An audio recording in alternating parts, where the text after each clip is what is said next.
Hello, and welcome to Distant Echoes, New Mexico's special episode, number 7, New Mexican Holiday Music with Nicolasa Chavez. With the holiday season now upon us, I thought we'd take a quick break to discuss some of the musical traditions of New Mexico, specifically New Mexican holiday music. During my research more generally of New Mexican folk music, it was suggested that I reach out to Nicolasa Chavez, who put together the exhibit Musica Buena, Hispano Folk Music of New Mexico, for the Museum of International Folk Art. The same kind folks at the museum also put me in contact with her. After some emails back and forth, she agreed to sit down with me for a quick interview. The interview does cut short at the end since the Zoom meeting we were on reached its end and kicked us both out. All right, both should be going. So how's it going today? Wonderful. Glad to hear it. All right, I know I got the list of questions over to you, and I'll pretty much go through that pretty linearly. So do you mind starting off with kind of telling us about yourself, kind of how you got involved, why I asked you to help talk to me about folk music? Okay. I got involved in very different ways and modes and ended up it being a part of my career in one way and in a different vein. But I grew up in New Mexico. I'm a 14th generation New Mexican. So I grew up going to a lot of the fiestas in Santa Fe, local communities, some of the family parties, in particular with several great aunts of mine, loved parties. Music was always a part of it. And in a lot of those events, you had New Mexico music.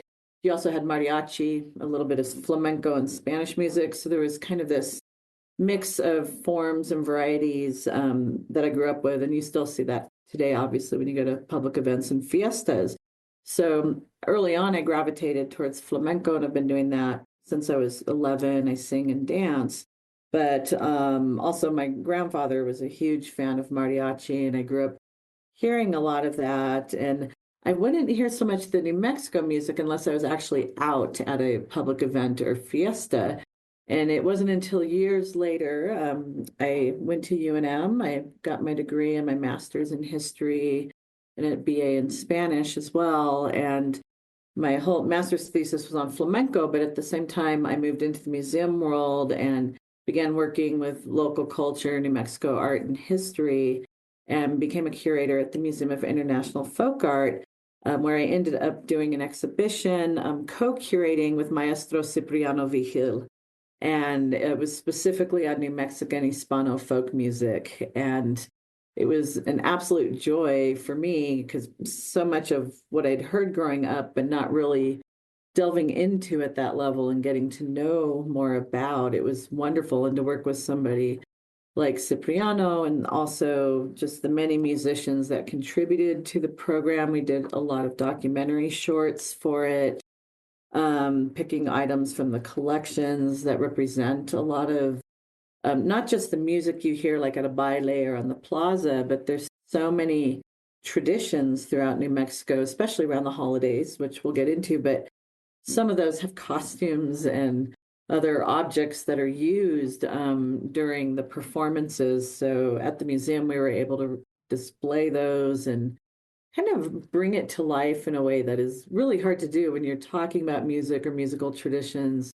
You can either listen to it and talk about it, but to be able to kind of visualize and see it and feel it as well, I think was really important. And it was one of my favorite projects, actually. Yeah, I think I know which one you're talking about because I think I went through the digital version of it exhibition. So it's a fantastic exhibition. Thank you. So we'll just keep rolling. So kind of starting to focus more on the holiday music. Is there like a few different categories of holiday type music? Like, is there some for, this specific kind of more religious festivals versus the not religious festivals? Is it kind of a mix depending on the holiday? I know nothing about holiday themed New Mexican music, so. Yeah. Well, I think the real interesting thing about it, we don't want to think in terms of like popular holiday songs, like what we're used to hearing in the US. Most of the music that is played around the holidays is connected originally for religious purposes, liturgical music and religious plays that came over originally with the Spanish. The Auto Sacramental was a version of basically theater that, taught the Bible to people as they were trying to Christianize people. However, a lot of the stories around the Christ Child or Christmas time, ended up becoming popular folk plays. So there still is the religious aspect, but the towns and villages end up taking those over and making them their own. And they're not just particular to New Mexico. Like one example is Los Pastores, which is still done here today. It's about the shepherds traveling to see the Christ child, and we can get more into that story. But they are done in other parts of the Americas too. So wherever the Spanish went, it was the Franciscans that brought them up here. But we also have the tradition of Las Posadas, where it's before the birth of the Christ child, and it's that search for shelter to, for Mary to give birth, but done in song format. And it's usually done local towns and villages, neighborhoods. Sometimes a particular church will put on the production, but you're literally doing it outside of the church. You're going house to house for that one. Another one is the Matachinas dances, which aren't only connected to Christmas time. They're done throughout the year. However, you can see them in abundance. There's at least 3 minimum, starting with the 12th of December, which is in 2 days. Yeah, we're on Tuesday right now. So Thursday this week, Jemez Pueblo celebrates the feast day of Guadalupe with Matachinas dancing. And then you'll see that on Christmas Eve in Oquawingue Pueblo, and then Picaris Pueblo will do it on Christmas Day. But they're also done on other feast days throughout the year, depending on which town or village or pueblo is celebrating. And then there's some really fun ones that I learned about when working on the project that have been around for quite a while. But one is Los Comanches. There's different versions of Comanches dances and ceremony and traditions. I was able to go with the film crew, and we filmed the Comanches dances in Ranchos Etaos, which they start at the crack of dawn on New Year's Day. So you're getting out of Christmas and into New Year. But originally, again, you had this seasonal thing historically. We didn't have the work schedules we do now, but you actually did almost have 2 weeks of holidays, because from December to the Epiphany on January 6th, you had all these different ceremonies. But the Comanches dances, it's also referred to as the Dia de los Manueles. I'm getting that mixed up with Dar los Dias, which is the same day. But it's a tradition of, blessing, bringing in the new year, blessing the home. And it's that same tradition of starting on the plaza in Ranchos Etaos and dancing, but then they travel and go to different homes and dance in front of the home. And this is also always followed by food and drink, which I should say Las Posadas is the same thing. You go sing at the door, and then there's, food and drink follows in all of these. And the final one is Dia de los Manueles, or Dar los Dias, which is the giving of the days. And that's a really beautiful one that I was able to attend. Again, we filmed it and create a little documentary on it, but it's similar to the Comanches in that you're going door to door singing and basically blessing the new home. And then you ask entry into the home, food and drink. It's one of my favorite celebrations. It's really fun because once you're at the home, there's kind of this competition for creating verses. You get the names of everybody in the room, and you sing a verse for each person that has to rhyme and incorporate their name somehow. And then there's the symbolic killing of the old year so that the new year can be born. So each one has their own musical traditions and styles that go with them, but you can hear a lot of times kind of overlap in the rhythm. Main instruments, of course, it's that perfect blending of stringed instruments that obviously came over from Spain and then ended up being made locally too, but guitar and violin being the main two. Then you also have the drumming, of course, and the rhythmic side of things. So in a nutshell, those are kind of the holiday traditions that are here. Oh, I mean, it kind of sounds like you answered my next question, but I mean, I got to get involved with some of these now that I know there's like food and drink involved. I'm already sold. Yes. There's great local things like choke cherry wine that, people just make their own private batches, and it's really good. Now you're speaking my language.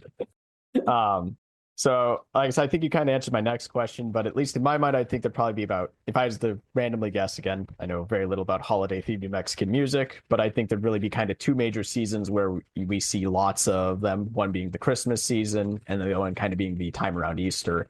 Yes. It sounds like the most though is around Christmas. Is that pretty much the majority of it? Then with a smattering here and there. Um, I'd say more of the popular ones that are more publicly visible. Like some of them are private. You're in the community and go around. Like Darlos Diaz, you don't really see it as a big public thing anymore.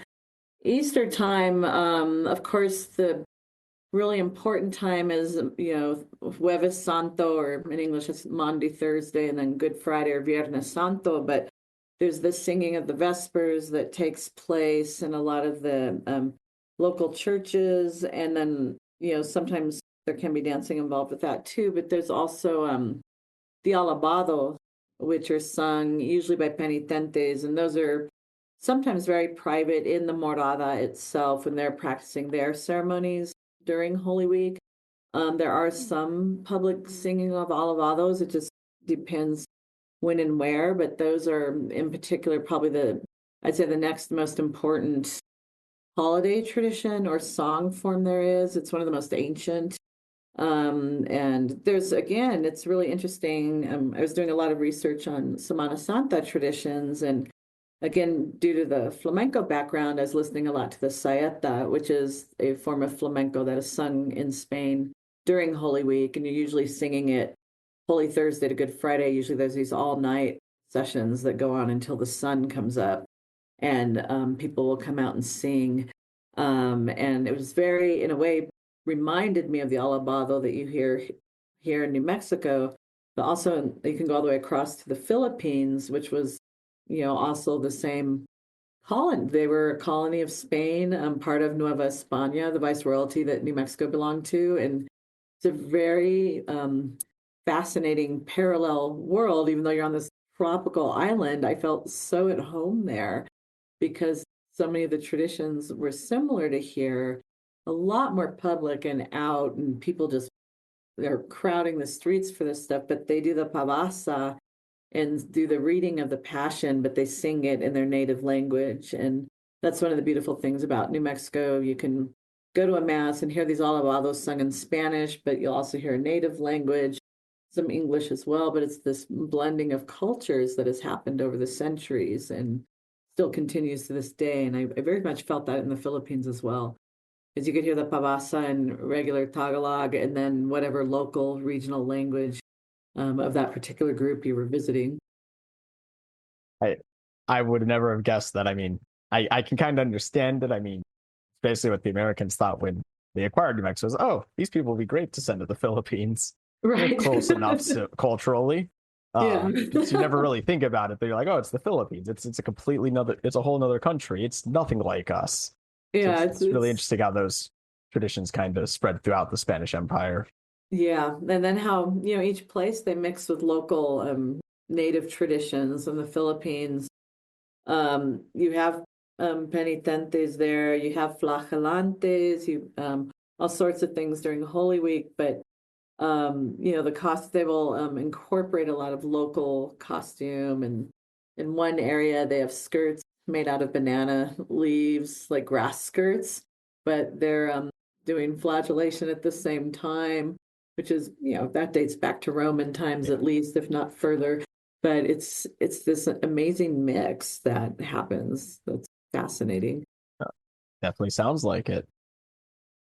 Well, kind of building off of that, I mean, it sounds like there's lots of overlap, but are there stylistic choices that are unique to the more holiday themed compared to the more general New Mexican folk music as a whole? I mean, obviously you got different categories within your folk music, but right. Yeah, I'd say there's specific songs in particular. Los Pastores has their own set of music, as a liturgical drama. Those ones are usually performed in churches still, by the community, though. Very fun. And then Las Posadas, again, the lyrics are specific to that part of the story. And I should say, like, one of the earlier plays that we don't see anymore, but we know historically was in New Mexico, is a colloquial de San Jose, or the colloquium of St. Joseph. And it's scene 11 of that play that actually becomes Las Posadas, but it's like his whole story of, when he first hears Maria's pregnant and not wanting to believe that it's this divine light that's been sent to her. Imagine any guy hearing that from his girlfriend, right? But then San Gabriel comes and, convinces him that this is the truth. He's visited by an angel.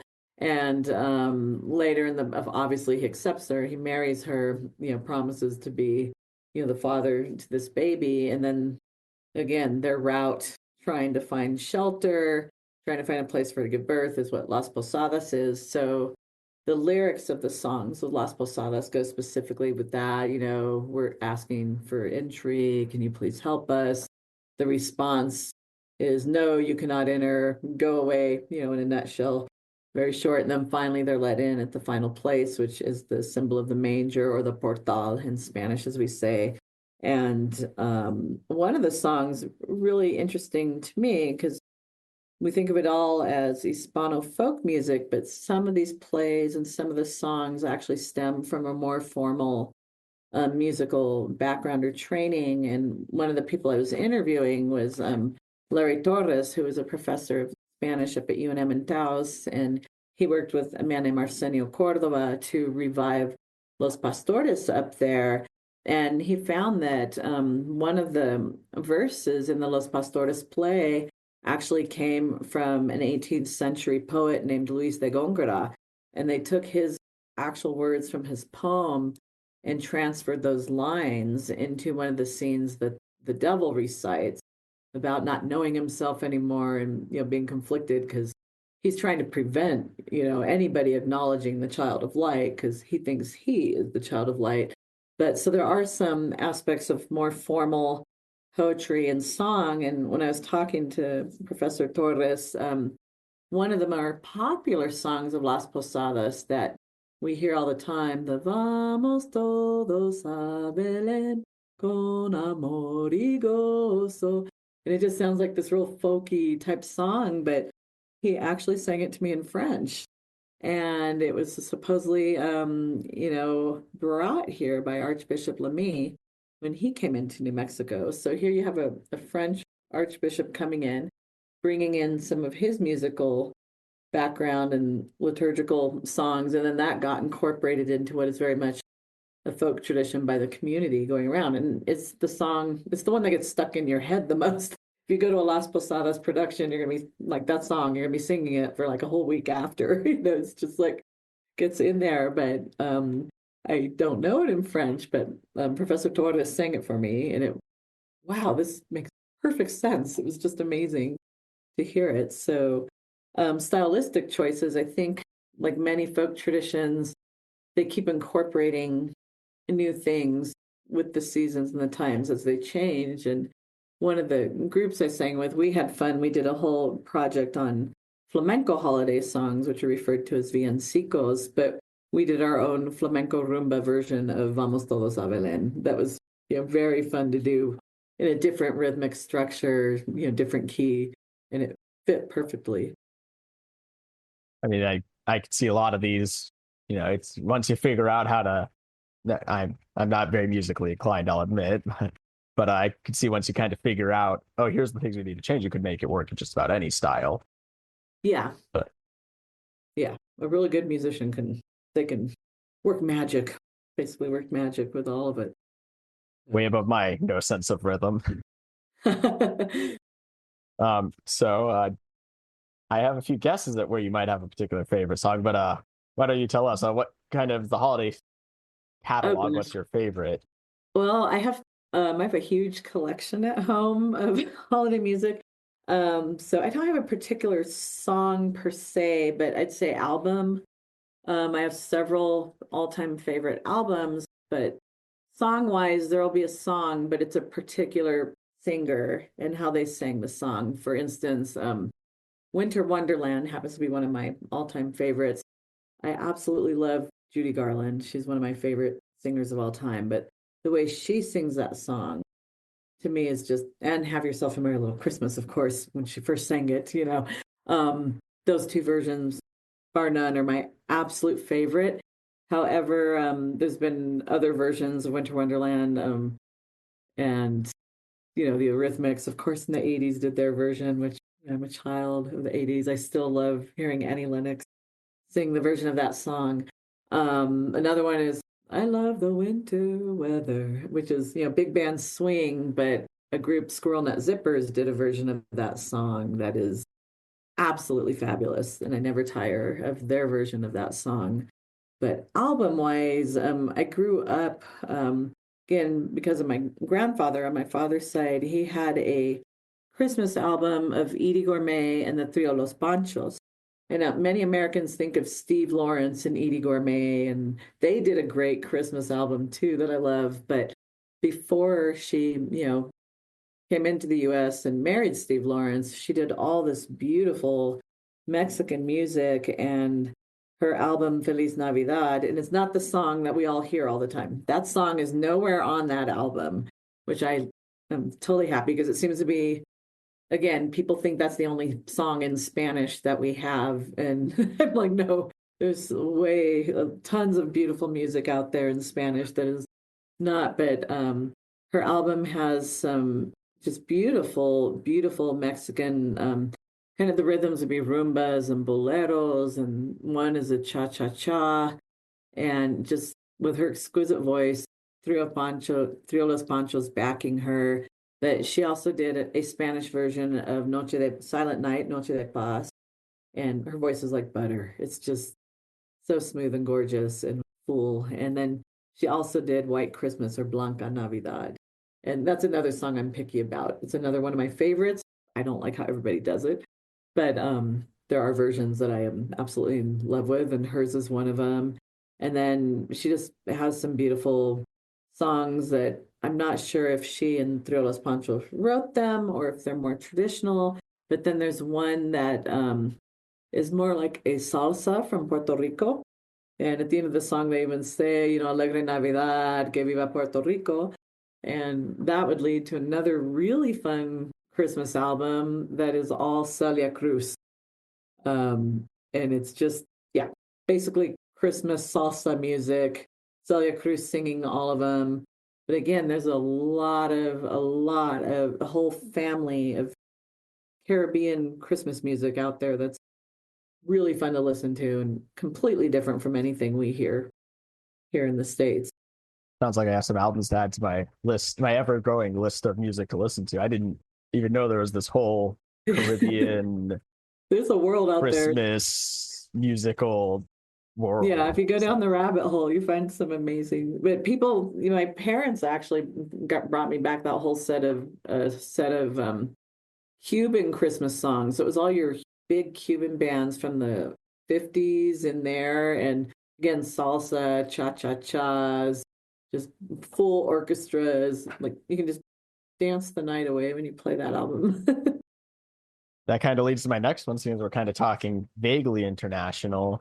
So has American, the arrival of the Americans and the American influence as a whole on New Mexico kind of affected the folk music traditions, or have they kind of weathered the storm, so to speak? Right now, I'd say they're making a huge comeback, weathering the storm. I do think there was definitely a period of, I wouldn't call it decline, but I'd say like for myself growing up, like, the only time you heard it was going to fiestas on the plaza, and it was always, and there was the big book that came out by Jack Loeffler, of course, the wonderful ethnomusicologist, a musician himself, an anthropologist, but it was called Música de los Viejitos, music of the old folks, right? And that's the way we always thought of it. It was like, that's, my grandparents' generation, old person music, but you still got it, you loved it when it was played because it's just had this good feel to it. But there are a lot of musicians and ethnomusicologists, folklorists, people really not only studying it, but they have brought such life to it now, and it's gaining this huge amount of popularity that, it waned. It was popular. It's what everybody remembers listening to and growing up with, and then it kind of wanes and you only hear it certain times of the year. But now, I'd say like the group Lone Piñon is one where they hold regular dances where they teamed up with a woman named Lucy Salazar who teaches like all the different dances. And you can kind of think of it as a barn dance, but it's New Mexican music. We're not doing square dancing or contra dance, any of this stuff. But She teaches the traditional steps. They play the songs, and people can dance all night. And then they've really gotten out, not only just throughout the state, but nationally, and have attended folk music festivals and gotten New Mexico music out. Obviously, I work with our state historian here, Rob Martinez, who is also an amazing musician of Nuevo Mexicano music, mariachi. He also is a huge fan of the Beatles and plays a lot of rock and roll too.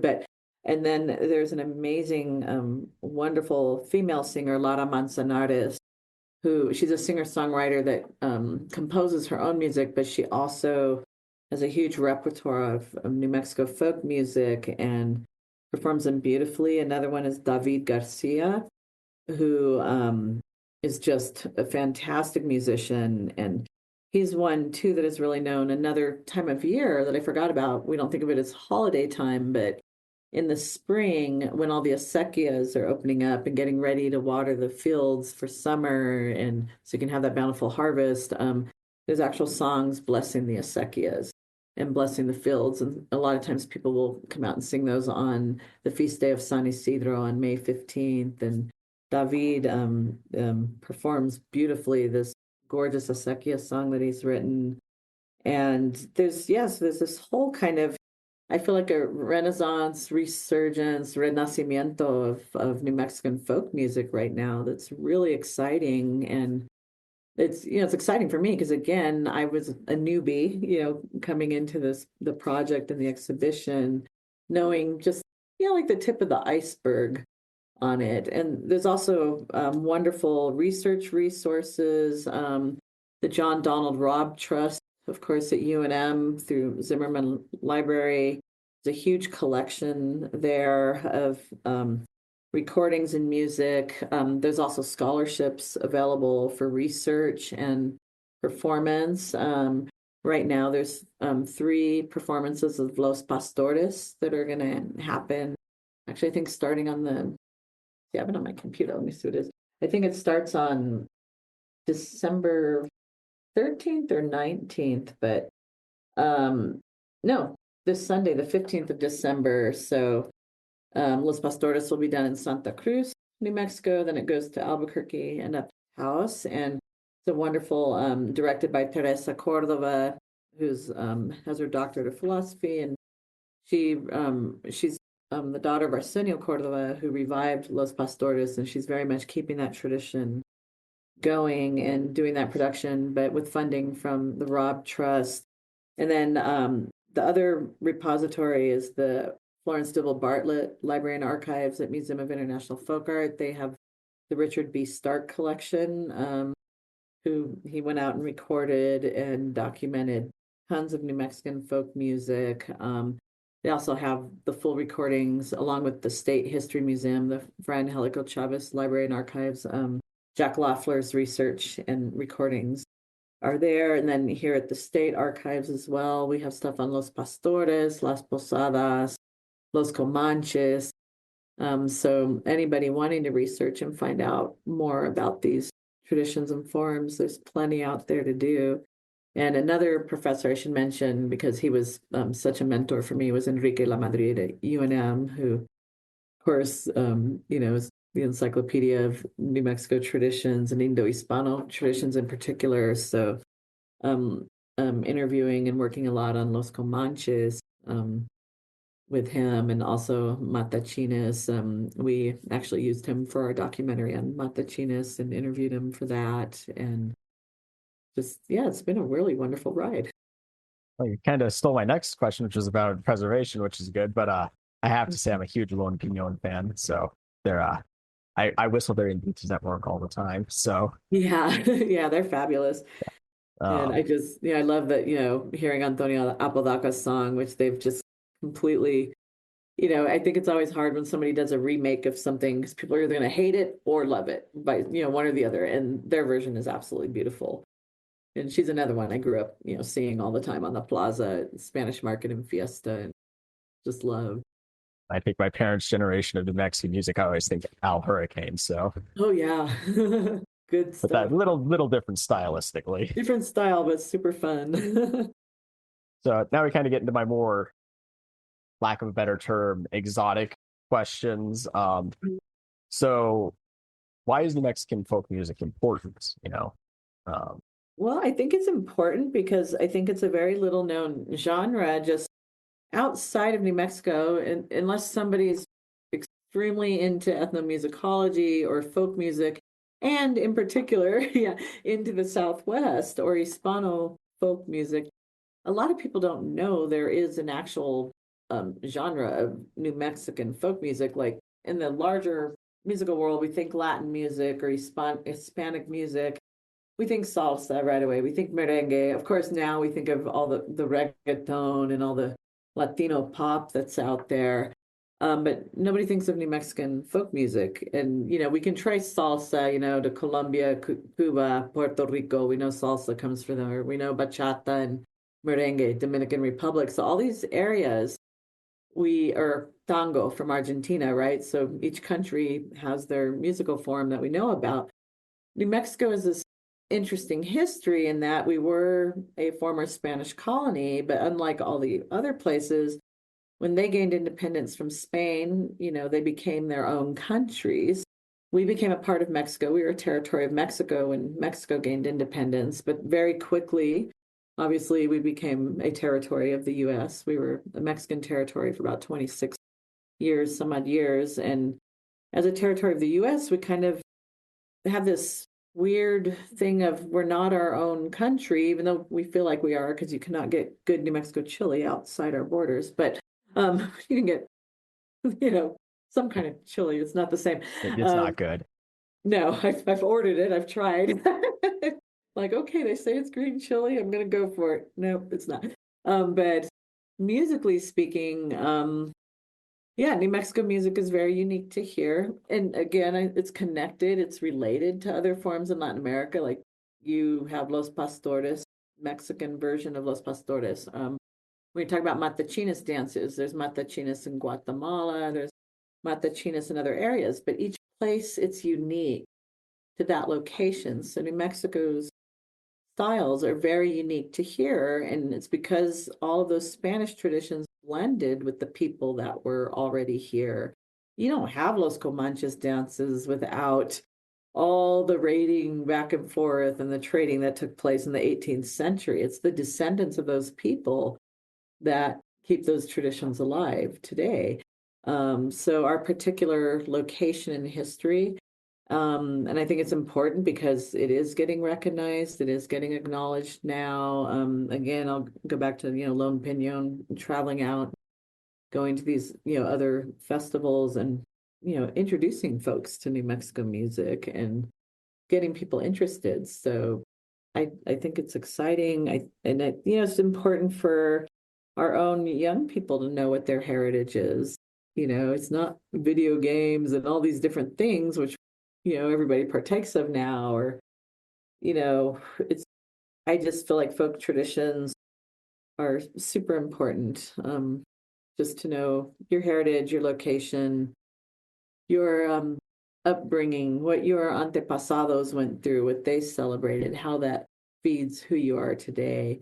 And I feel those things are even more important because you get so much with all of the media and technology out there, and what you see online, you get so much negative publicity all the time. Like, I don't know how many times I've traveled somewhere. Of course, people love when I say I'm from Santa Fe, but if I say I've lived in Albuquerque because of cops or Breaking Bad or whatever, like nobody knows about these beautiful traditions that exist here, and they do exist in Albuquerque, even though it's our largest city in the state.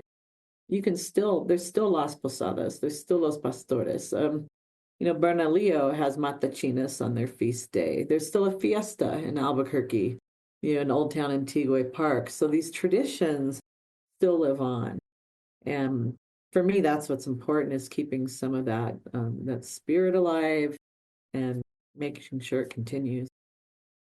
That's a fantastic answer. So Thank you. the next one kind of builds off of kind of what we've been talking about. So we've talked about kind of where New Mexican folk music is, where it's come from. What's the future hold for it? Where's it going? That one remains to be seen. I think, many ways, I think it's growing. I think, again, with all the people I mentioned, furthering it, bringing it out to the populace, I think with more public programming that's available. Obviously, there's grant funding out there that people get to take programs all over the state, educational programs, that sort of thing. Getting young musicians involved, maybe I'd see that as a big component. I do know Jordan Wax goes into the public libraries here and sings and presents that music for children. And like that didn't happen that I knew of when I was growing up. Like again, so I only heard it on the plaza or at a family party or something, but that it's getting out more into these public areas. And also the Rob Trust, the annual concert they do every year where somebody gets to come in and do research and then present the findings of their research. This year, it was a wonderful man from Spain, Javier, forgetting the last name right now, but I'll send it to you. He did a lot of work on liturgical music, Spanish music coming into New Mexico, and they did a whole huge program and presentation on that. Last year, it was the fandango, because in flamenco, the fandangos is one of the most famous forms of song, but there are fandangos all over the Americas. And so there was this wonderful presentation and connection, and it brought in Mexican musicians with the National Institute of Flamenco and some of the members of Hijastros, the flamenco repertory company, and they did this huge concert connecting all the different versions of fandangos. And I really think it's through shows and programs like that that really open it up to a whole new audience and bring in the public. I think it's a huge opportunity for it to grow and become more popular. Glad to hear the future's bright. Like I said, I find myself listening some of it. Now it's probably the most important question I ask all my guests. Red or green? Red or green? Oh, it depends on the food. It's funny. Enchiladas, red, always. I love getting breakfast enchiladas. I'll do veggie enchiladas, beef enchiladas, whatever, red. Green, of course, on a burger. Green chile stew. I love it. I'll even do a green chili fettuccine Alfredo.